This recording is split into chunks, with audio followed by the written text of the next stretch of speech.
App won't start because of the MSVCP Codecvt IDs DLL. I'm Sophie Chen, a Windows system specialist, and I have a safe, verified method to fix that broken execution path. This DLL file is a specialized part of the Microsoft C++ runtime. It contains identification logic for character conversion, Codecvt facets, ensuring that multi-language text is handled correctly in modern C++ apps. Since we've covered what this file is, let's move to the primary fix. The most reliable fix is to reinstall Microsoft Visual C Redistributable. Visit the Microsoft website, download both the x86 and x64 editions of the latest Visual C Redistributables, and run the installers to restore the missing file. If a standard reinstallation doesn't restore the library, we need to verify if the system environment is properly recognizing the new components.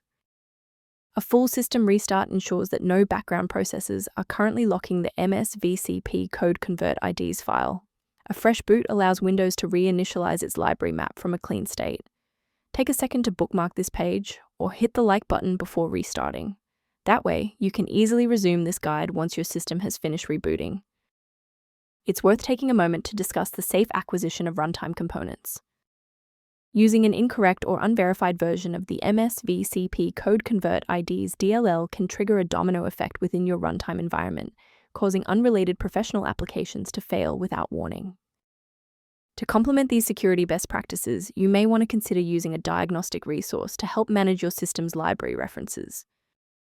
To reduce startup overhead, the suggested system resource below includes information on managing the MSVCP Codecvt IDs. By subscribing, you're ensuring that the next time Microsoft Visual C Redistributable encounters a critical error, you'll have a trusted expert ready to help.